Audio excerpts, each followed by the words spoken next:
배진우 목사님께서 설교에 말씀 소개해 주셨듯이 이제 개척을 위해서 동원교회를 떠나게 되었습니다. 제가 오고 가는 동안 성도님들께서 이 사람은 누군가라고 생각하셨을 텐데요. 물론 지난번에 또 부흥회 때 말씀을 전했지만 이제 앞으로 빛 뿌리는 교회를 설립하기 위해서 앞으로 더 힘차게 나아가려고 합니다. 배진호 목사님이 떠난다고 표현해 주셨는데요, 이 동원교회가 하나님 나라 확장을 위해서 저를 파송해 주는 것이라고 저는 생각을 합니다. 네, 또 우리 성도님들께 좀 감사의 말씀을 전하고 싶습니다. 1년 동안 교회를 오기 위해서 용인에서 차를 몰고 또 교회 입구를 들어올 때 주보를 들고 또 인사를 해주시고 또 환대를 해주시고 또 주차장 안으로 들어오면 또 주차를 위해서 또 헌신해 주셨던 또 집사님께서 또 환하게 웃음으로 반겨주셨고, 또 주차를 하고 들어올 때면 또 주보를 또 들고 계시는 안내위원분들께서 또 환하게 반겨주셨고요. 또 한 발자국 더 나아가서 계단 앞쪽으로 가면 우리 장로님들께서 환하게 반겨주셨습니다. 또 3층으로 올라오면 또 안내위원분들께서 환하게 환대해 주셨고요. 또 들어오면 또 환대해 주시고, 사실 오고 갈 곳 없는 개척 준비하는 목사를 환영해 주시고 위로해 주셔서 참 감사의 말씀을 드립니다. 동원교회를 오고 가면서 저희 딸 아이가 이런 말을 하더라고요. 아빠, 나는 참 행복한 사람이야. 그래서 제가 딸에게 물어봤습니다. 지호나, 왜 행복해? 아빠, 나는 예수님 믿고 지옥 안 가고 천국 갈 수 있잖아. 네, 우리 유초동부에서 또 잘 교육해 주셔서 예수 믿는 것이 얼마나 큰 복인지 깨닫게 해주셔서 감사합니다. 네, 그리고 또 하나 행복한 게 있대요. 딸이, 아빠, 또 하나 행복한 부분이 있어. 또 어떤 부분이야? 물어봤더니 아빠, 동원교회 다닐 수 있잖아 라는 말을 하더라고요. 근데 너무 감사했지만 제 마음 가운데 조금 딸에게 미안한 생각이 들더라고요. 이렇게 행복하게 신앙생활 할 수 있는 교회에 있는데 또 다른 곳으로 나아가야 한다라는, 또 하나님께서 다른 곳에서 하나님 나라 확장하기 위해서 저를 파송하실 텐데 이 교회를 떠나면 어떻게 하나 좀 아쉬움이 있더라고요. 우리 성도님들 또 저를 사랑해 주시고 또 저희 가족들, 특히 아이들을 위해서 아침 일찍부터 나오셔서 또 주일학교 교사로 헌신해 주셔서 너무 이 자리를 빌어서 감사의 말씀을 올리겠습니다. 우리 2026년도를 맞이하여서 담임 목사님께서요, 어떠한 주제로 말씀을 전해 주시는데 혹시 어떤 주제인지 혹시 기억하실까요? 세계관이라는 주제로 말씀을 전해 주시고 계십니다. 여러분, 이제 1월, 2월, 3월이 됐는데요. 그렇다면 여러분, 세계관이란 무엇일까요? 이제 한 9주 됐을까요? 9주 동안 저희가 세계관에 대한 말씀을 들었는데, 세계관이란 무엇일까요? 세상을 바라보는 눈 또는 안경, 또 세상을 바라볼 수 있는 마음을 세계관이라고 합니다. 여러분, 같은 사건을 보아도요, 어떤 사람은 절망으로 해석합니다. 그러나 어떤 사람들은 하나님의 일하심으로 바라보고 해석합니다. 자, 이 차이를 만드는 것이 바로 세계관이라는 것입니다. 그렇다면 우리가 살아가는 이 시대는 어떤 시대일까요? 요즘 이 시대의 세계관을 보여주는 물건이 하나 있는데요, 저는 이 스마트폰이라고 생각합니다. 생각해 보십시오. 우리는 하루에 수십 번도, 아니 수백 번도 이 스마트폰을 보며 살아갑니다. 터치 한 번이면 배달이 오고요, 터치 한 번이면 돈을 다른 사람에게 계좌이체할 수 있습니다. 검색 한 번이면 수많은 정보들을 확인할 수 있습니다. 스마트폰의 세계관은 우리에게 이렇게 이야기합니다. 세상은 아주 빠르게 해결되는 곳이다. 문제는 기술로 해결된다. 기다릴 필요 없다. 당장 해결할 수 있다. 이것이 바로 우리가 살아가는 이 시대의 세계관입니다. 물론 스마트폰이 무조건 나쁘다는 의미는 아닙니다. 기술의 발전이 편리가 무조건 나쁘다는 의미가 아닙니다. 그러나 문제는 이것이죠. 편리함이 최고다라는 이 세계관에 익숙해질수록 저와 여러분 가운데 한 가지가 점점 죽어간다는 것입니다. 그것은 하나님께서 일하실 수 있다는 믿음의 상상력입니다. 여러분은 혹시 오늘 설교의 제목을 아실까요? 뒤에 나와있나요? 네. 바로 이 믿음의 상상력이 죽어간다는 것입니다. 어쩌면 이 시대의 많은 사람들은요, 조금만 어려워도 이렇게 말을 합니다. 안 됩니다. 이건 현실적으로 불가능합니다. 계산이 안 나옵니다. 자, 어느 순간 우리는 하나님을 기대하기 전에 계산기를 먼저 꺼내는 사람들이 되어버린지도 모르겠습니다. 사랑하는 성도 여러분, 믿음의 사람은요, 현실을 부정하지 않습니다. 다만 현실을 하나님의 관점으로 다시 해석할 수 있습니다. 그리고 바로 그 순간 이 죽어있던 믿음의 상상력이 깨어나게 되는 거죠. 오늘 저희가 살펴볼 본문이 바로 이런 내용입니다. 사랑하는 성도 여러분, 오늘 이 말씀을 통해서요, 이 믿음의 상상력, 하나님께서 일하신다는 그 믿음이, 확신이 더욱더 커져 나가시길 우리 구주이신 예수 그리스도 이름으로 축원합니다. 자, 오늘 본문은요, 전쟁에 대한 이야기입니다. 이스라엘과 블레셋이라는 나라가 전쟁을 하게 됩니다.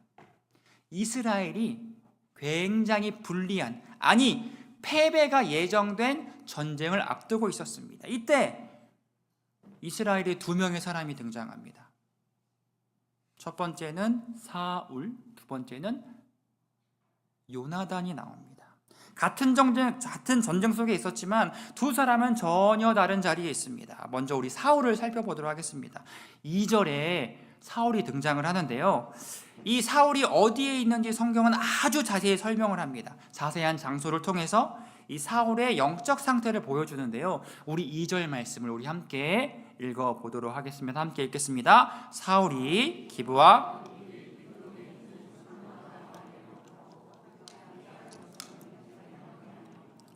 여러분, 저기 2절을 읽어봤는데요, 사울이 어디 있습니까? 기브와 변두리에 있습니다. 여러분, 이스라엘은요 지금 블레셋과 전쟁 중입니다.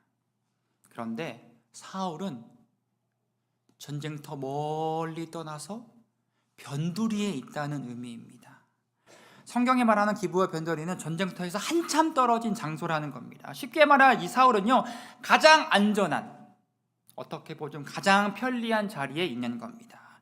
다음으로요, 미그론이라는 말이 나옵니다. 이 말은 히브리어로 타작마당에서 온 단어입니다. 여러분, 타작마당은요, 곡식의 알맹이와 쭉정이가 분리되는 곳입니다. 겉으로는 다 곡식처럼 보여도요, 바람이 불면 진짜와 가짜가 구분되는 곳입니다. 여러분, 사울은요 분별이 필요한 자리에 서 있습니다. 그러나 사울은요 분별하지 않습니다. 자, 다음으로 석류나무 아래가 등장합니다. 이스라엘 사람들에게 석류나무는요 풍요의 상징, 평안의 상징을 하는 나무입니다. 또한 뜨거운 태양을 피할 수 있는 시원한 그늘을 제공합니다. 여러분, 뜨거운 태양을 피해서 시원한 그늘로 가보신 경험이 있으십니까? 너무 시원하고 좋죠. 그러나 사울은요 지금 전쟁을 해야 합니다. 사울이 그늘 아래 앉아 있었다는 것은 전쟁을 회피하고 있다는 의미입니다. 모두가 전쟁의 그 두려움 가운데 있는데 사울 왕은 편안함 속에 있다는 의미입니다. 우리 이어서 3절도 함께 읽어보도록 하겠습니다. 3절 읽겠습니다. 아이야는 에봇을 입고 거기 있었으니 그는 이가봇의 형제 아이두베의 아들이요 비느하스의 손자요 실로에서 여호와의 제사장이 되었던 엘리의 증손이었더라. 여기까지만 읽도록 하겠습니다. 여러분, 사울 옆에 누가 있을까요? 아히야라는 제사장이 있습니다. 이 제사장이 있다는 것은 하나님께 나아갈 수 있는 통로가 있다는 의미입니다. 이스라엘 백성들은 제사장을 통해서 하나님께 나아갈 수 있었잖아요. 그러나 사울은요, 하나님께 묻지 않습니다. 기도하지 않습니다. 하나님의 뜻을 찾지도 않습니다. 형식은 있었지만 하나님을 찾는 마음이 멈춰 있는 상태인 겁니다. 사랑하는 성도 여러분, 이 이야기가 단지 사울만의 이야기일까요? 이 사울의 모습은요, 저와 여러분의 거울이 됩니다. 혹시 우리의 모습이 이렇지 않습니까? 예배는 드리는데 이 마음이 움직이질 않습니다. 말씀은 듣는데 결단이 없는 겁니다. 기도를 해야지 생각은 하지만 계속 미루고 있습니다. 순종해야 되는 것은 알지만 여전히 그 자리에 머물러 있습니다. 겉으로는 신앙의 자리에 있지만 이 속으로는 멈춰 있는 겁니다. 이 사울의 문제는요, 단순히 게으름의 문제가 아니었습니다. 사울의 문제는 이 세계관, 믿음의 상상력의 문제입니다. 사울의 눈에는 하나님이 보이지 않았던 겁니다. 그래서 현실을 하나님 중심적으로 해석하지 못한 겁니다. 그 결과 믿음의 상상력을 잃어버리고 나아갈 전쟁터가 아니라 전쟁을 회피해서 기브와 변두리, 미그론 그 언덕 아래로 내려간 겁니다. 그래서 전쟁을 보면 이렇게 생각했을 것입니다. 우리가 숫자가 좀 부족하네, 좀 상황이 불리하네, 지금은 움직일 때가 아니야. 여러분, 이것은 믿음이 아니라 계산으로 세상을 바라보는 세계관입니다. 그래서 사울은요, 그늘 아래서 멈춰 있었습니다. 여러분, 그늘은 시원합니다. 그늘은 편안합니다. 그러나 그늘에서 전쟁을 승리할 수는 없습니다. 그늘에서 기적은 일어나지 않는 법입니다. 자, 이제 우리는요, 또 다른 선택을 한 요나단을 살펴보도록 하겠습니다. 여러분, 요나단은 믿음의 사람입니다. 요나단의 믿음은요, 평탄한 길에서 시작되지 않았습니다. 오히려 이 절망 속에서 시작되었습니다. 여러분, 저희가 사무엘상 14장을 보는데요, 그 앞장인 13장을 살펴보시면 이 이스라엘의 전쟁이 얼마나 절망적이었는지 나옵니다. 블레셋의 군대의 병거와 마병과 보병이 셀 수 없이 많습니다. 그래서 성경은요, 마치 바닷가의 모래와 같다고 묘사하고 있습니다. 그러나 이스라엘은 어땠을까요? 이스라엘은요, 무기가 없었습니다. 무기를 가지고 있는 사람이 있긴 한데요, 사울과 요나단 단 둘뿐이었습니다. 그래서 백성들은 두려워서 동굴로 숨었습니다. 여러분, 이 전쟁은요, 시작하기도 전에 이미 패배가 보이는 전쟁이었습니다. 그런데 바로 그때 성경은 이렇게 기록하는데요, 우리 1절 말씀을 우리 함께 읽도록 하겠습니다. 1절 읽겠습니다. 하루는 자기의 무기를 든 소년에게 이르되 우리가 건너편 블레셋 사람들의 부대로 건너가자. 여기까지만 읽도록 하겠습니다. 여러분, 이 말은 믿음의 첫 걸음입니다. 요나단이 가야 할 길은 평탄한 길이 아니었습니다. 성경은 그 길에 이 두 절벽이 있다고 말을 하는데요, 우리 4절을 보시면은 이렇게 나와 있어요. 한 절벽의 이름은 보세스요, 다른 하나의 이름은 세네라. 자, 보세스와 세네라는 절벽이 나옵니다. 여러분, 보세스는요, 미끄러운 절벽이라는 의미입니다. 발을 한번 잘못 디디면 그냥 미끄러지는 위험한 절벽입니다. 이 세네라는 곳은요, 세네라는 이 지명은 가시라는 의미를 가지고 있습니다. 올라가려고 바위를 붙잡으면 피가 나는, 고통이 있는 그런 절벽입니다. 여러분, 상상해 보십시오. 한쪽은 미끄럽고요, 다른 한쪽은 가시로 가득합니다. 그 사이로 기어 올라가야 하는 겁니다. 그리고 그 위에는 수많은 블레셋 군대가 기다리고 있는 겁니다. 여러분, 이 상황을 냉정하게 평가해 보면 이 길은 길이 아닌 겁니다. 사람의 눈으로 보면 이 길은 갈 수 없는 곳입니다. 그런데 바로 그 자리에서 믿음의 상상력이 펼쳐집니다. 여러분, 사람의 눈에는 막혀 있는 것 같지만 이곳은 하나님께서 일하실 무대였던 겁니다. 사랑하는 성도 여러분, 우리 인생에도요, 보세스와 세뇌라는 절벽이 있습니다. 관계가 깨지고 경제적인 문제가 있고 반복되는 죄의 습관도 있고요, 무너지는 자존감도 있습니다. 그래서 우리는 이렇게 말합니다. 답이 없네, 어쩔 수 없네, 여긴 끝이네, 길이 없네. 그러나 믿음의 사람은요, 같은 현실을 다르게 해석합니다. 믿음의 상상력은 이렇게 말합니다. 하나님께서 일하실 거야. 상황이 불가능해 보여도 불가능을 가능케 하시는 하나님이 계셔. 그래서 믿음의 사람에게 절벽은요, 막다른 골목이 아니라 하나님께서 일하실 무대가 되는 겁니다. 자, 다시 본문으로 돌아오면 이제 요나단의 입에서 믿음의 상상력이 선포되어지는데요, 우리 6절 말씀을 우리 함께 읽도록 하겠습니다. 읽겠습니다. 요나단이 자기의 무기를 든 소년에게 이르되 우리가 이 할례 받지 않은 자들에게로 건너가자. 이제부터 여기가 중요합니다. 여호와께서 우리를 위하여 일하실까 하노라. 여기까지만 읽도록 하겠습니다. 여러분, 여기서 요나단의 고백이 조금 낯설게 느껴질 수도 있습니다. 자, 여호와께서 우리를 위하여 일하실까 하노라. 실제로 히브리 원어에도요, 혹시라는 말이 들어갑니다. 이렇게 말하는 거예요. 혹시 여호와께서 우리를 위하여 일하시면, 아니, 믿음의 사람이라면 하나님 반드시 우리를 도우실 거야. 우리를 도우셔서 승리하게 하실 거야. 하나님 우리 반드시 함께 하신다. 여러분, 이렇게 말해야 되는 것 아닙니까?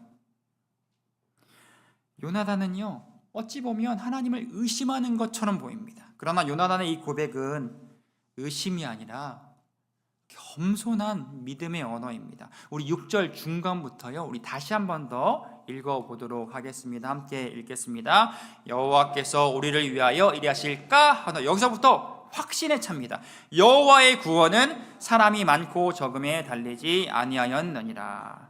아멘. 여러분, 이것은 의심이 아닙니다. 겸손과 확신입니다.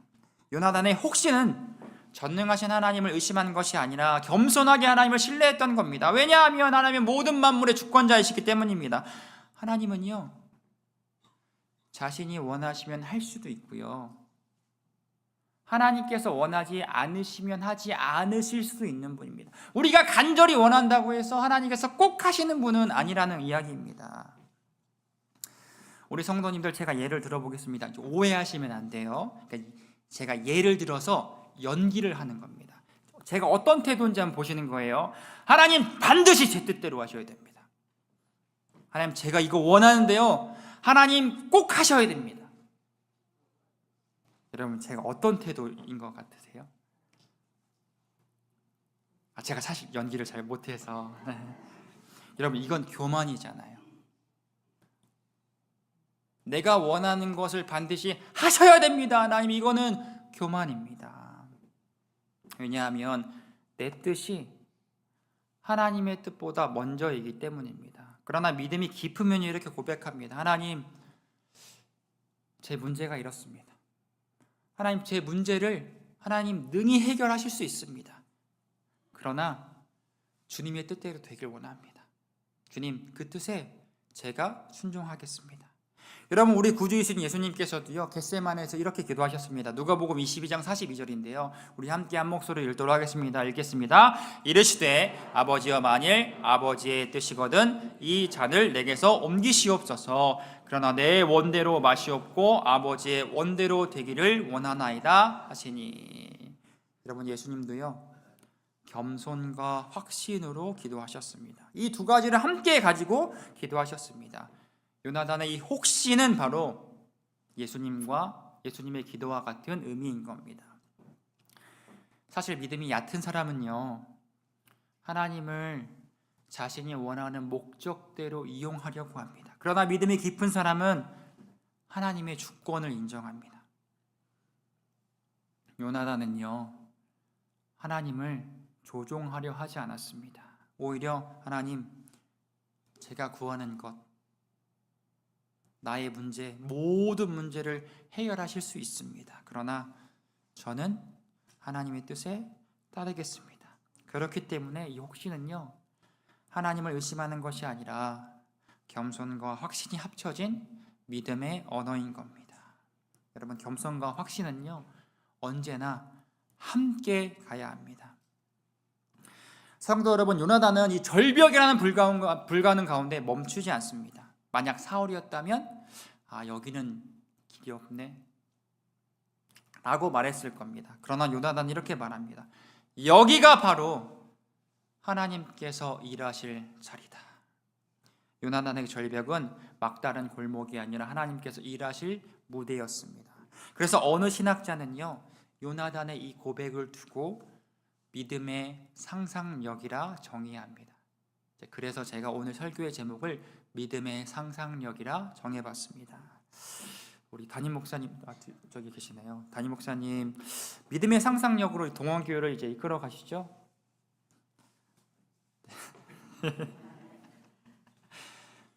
믿음의 상상력으로 이 교회를 세워가시기 위해 애쓰실 겁니다. 그 믿음의 상상력이요, 우리 동원교회 현실이 되시길 축원합니다. 우리 성도님들도 믿음의 상상력으로 살아가시죠? 살아가고 싶으시죠? 아멘. 혹시 하나님께서 우리 가정의 문제를 해결해 주시면, 혹시 하나님께서 우리 자녀의 문제를 해결해 주시면, 혹시 하나님께서 이 문제를 해결해 주시면, 그럼에도 불구하고 하나님의 뜻에 순종하겠습니다, 이렇게 기도하시죠? 네. 실제로는 이렇게 잘 안 합니다. 하나님, 계산이 안 나와요. 계산이 안 나와요. 주님, 이거 제가 경험해봐서 아는데요, 이거 안 되는 거예요. 불가능합니다. 성도 여러분, 믿음의 상상력을 펼치지 못하는 것은요, 문제의 크기 아닙니다. 문제를 내 계산으로 바라보는 태도에 있습니다. 제가 해봐서 아는데요, 안 돼요. 제가 해봤어요. 이거 현실적으로 불가능한 거예요. 그러나 요나단은 이 절벽을요, 하나님이 일하실 무대로 해석합니다. 여러분, 기독교 세계관은요, 현실을 부정하는 것이 아니라 현실을 하나님 중심적으로 다시 해석하는 것입니다. 요나단의 믿음은요, 생각에서 끝나지 않습니다. 이 말로만 끝나지 않는데요, 이 요나단은 행동으로 믿음을 드러냅니다. 여러분, 믿음이란 말로만 끝나는 것이 아니라 발로 걸어가는 것입니다. 그래서 요나단은 전쟁의 한복판으로 걸어갑니다. 요나단이 어떻게 했는지 성경에 나오는데요, 우리 11절 말씀 우리 함께 읽도록 하겠습니다. 11절 말씀 함께 읽습니다. 둘이 다 블레셋 사람들에게 보이며, 여기까지 읽도록 하겠습니다. 여러분, 이것은요, 군사적으로 이해할 수 없는 겁니다. 요나단이 적진으로 들어가서 나 여기 있다 라고 하는 겁니다. 여러분, 전쟁에서는 보통 숨어 있다가 기습을 합니다. 그러나 요나단의 전략이 정반대였던 겁니다. 드러내기 작전, 스스로 적들에게 나 여기 있다 라는 작전입니다. 제 생각에는요, 너무 무모해 보입니다. 아니, 군대에서 이런 작전은 없습니다. 그러나 사랑하는 여러분, 때로 믿음은 위험을 감수해야 합니다. 믿음은요, 안전한 곳에 숨어 있는 것이 아닙니다. 자신이 드러나는 위험을 감수해야 되는 겁니다. 그 자리에서 하나님은 일하시는 겁니다. 여러분, 요나단이 자신을 드러내자 블레셋 군대가 어떻게 했을까요? 우리 11절 말씀을 다시 한 번 더 읽어보도록 하겠습니다. 11절 말씀 함께 읽습니다. 둘이 다 블레셋 사람들에게 보며, 여기가 중요합니다. 블레셋 사람이 이르되 보라, 히브리 사람이 그들이 숨었던 구멍에서 나온다 하고, 이어서 12절도 함께, 12절 있을까요? 12절 없을까요? 12절 제가 읽어드리겠습니다. 그 부대 사람들이 요나단과 그의 무기를 든 자에게 이르되 우리에게로 올라오라, 너희에게 보여줄 것이 있느니라 한지라. 여기까지만 읽도록 하겠습니다. 여러분, 이 말은 단순히 농담이 아닙니다. 이런 의미예요. 블레셋 군대가 올 테면 와봐, 해볼 테면 해봐. 여러분, 군인에게 이건 모욕입니다. 조롱입니다. 그런데 요나단은 이 적들의 조롱을 하나님께서 일하실 사인으로 받아들입니다. 그래서 요나단은 자신과 함께 있는 부하에게 이렇게 말합니다. 이어서 우리 12절 말씀 함께 읽도록 하겠습니다. 12절 말씀 있습니다. 요나단이 자기의 무기를 든 자에게 이르되 나를 따라 올라오라, 여호와께서 그들을 이스라엘의 손에 넘기셨느니라 하고. 여러분, 분명 이스라엘은 요나단을 조롱했습니다. 모욕했습니다. 그러나 요나단은 이것을 하나님의 사인으로 받아들였습니다. 여러분, 믿음의 사람은요, 같은 현실을 다르게 해석합니다. 성도 여러분, 혹시 지금 여러분 여러분에게 누군가 이렇게 말합니다.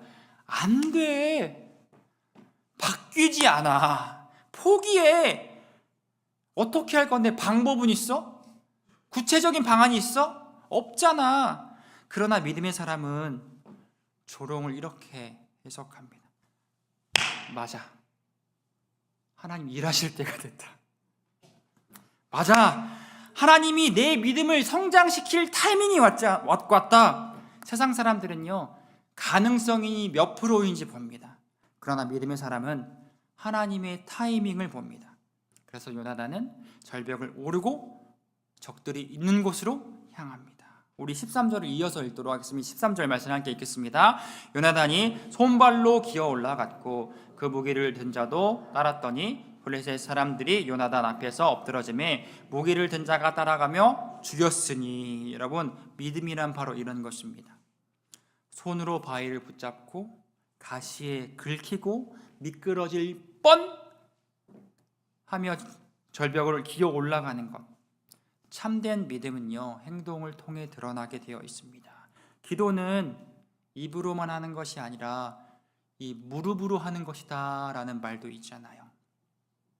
말씀을 듣고 끝나는 것이 아니라 말씀을 붙들고 순종하는 것이 참된 성도이잖아요.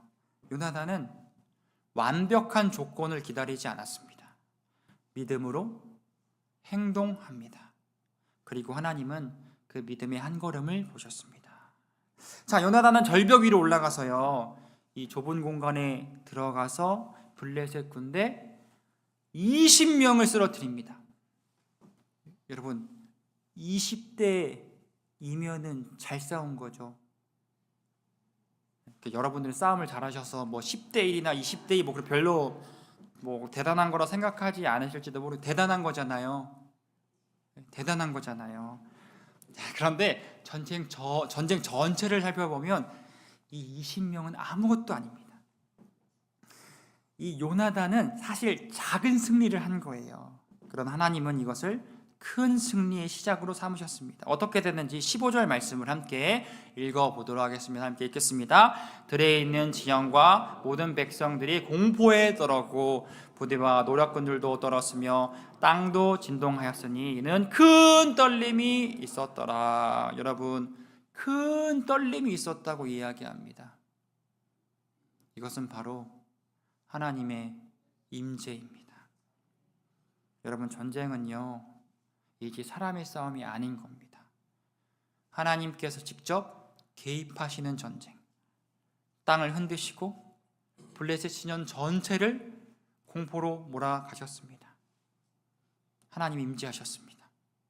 전략을 잘 짜서 열심히 해서 전쟁을 승리한 것이 아닙니다. 하나님이 개입하실 때, 역사하실 때, 하나님이 흔드실 때 저와 여러분에게도 승리가 있는 줄로 믿습니다. 사랑하는 성도 여러분, 오늘 우리는요, 요나단의 믿음을 살펴보았습니다. 절벽에서 멈추지 않고 혹시 여호와께서 일하시면 이 고백을 통해서 믿음의 상상력으로 하나님의 임재를 경험했습니다. 그러나 믿음의 상상력은 좀 부담스러운 거잖아요. 믿음의 상상력은 이 고생이 따라오잖아요. 믿음의 상상력이 풍부한 사람들과 함께하면 사실 부담스럽고요, 조금 무책임해 보이기도 합니다. 제가 얼마 전에 우리 식사를 하고 1층에서 원로 목사님과 이야기할 기회가 있었습니다. 제가 1시간 30분 정도 대화를 했었거든요. 그 대화하는데 우리 유초등부 선생님들 옆에 계셔서 알고 계실 거예요. 이 1시간 30분 동안 원로 목사님과 대화를 하는데요. 개척 이야기를 해주셨습니다. 왜냐하면 제가 개척할 목사로 알고 계셨기 때문입니다. 이야기가 시작되고 10분이 지났습니다. 고생 이야기를 하셨어요. 얼마나 많은 고생을 하셨는지. 또 10분이 지나고 쭉 생각해 보니까 고생에 대한 이야기를 하시는 거예요. 네. 한 또 30분 지나니까 또 고생에 대한 이야기를 하고 계시는 거예요. 10분, 20분, 20분, 40분, 20분 도니까 또 생각해 보니까 담임 원로 목사님께서 말씀하실 때 또 고생 이야기를 하시는 겁니다. 또 마지막 30분 이야기하시는 고생 이야기를 하시는 겁니다. 고생으로 시작해서 고생으로 끝나신 거예요. 그 원로 목사님의 교회를 개척하는 그 이야기가 고생으로 시작해서 고생으로 끝나는 거예요. 근데 제가 개척을 앞둔 목사잖아요. 그러니까 고생으로 시작해서 고생으로 마치셨다고 하니까, 그러니까 한편으로는 저에게 뼈와 살이 되는 이야기인데 고생으로 시작해서 고생으로 마치셨다고 하니까 좀 부담스러운 거예요. 난 어떻게 하지?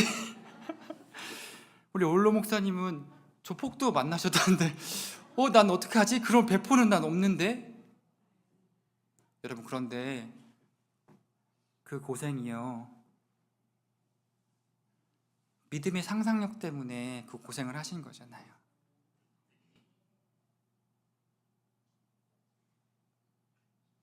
고생을 겪으셨다고 해도 그 고생을 버티신 것은 하나님께서 일하실 수 있다라는 확신이 있었기 때문에 그 고생을 감수하신 거잖아요.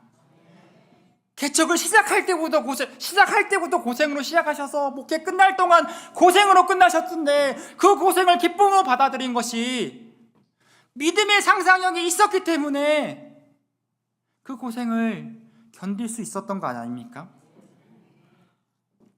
여러분, 믿음의 상상력은요, 고생이 뒤따라옵니다. 그래서 이렇게 생각하실지도 모르겠어요. 믿음의 상상력 좋습니다.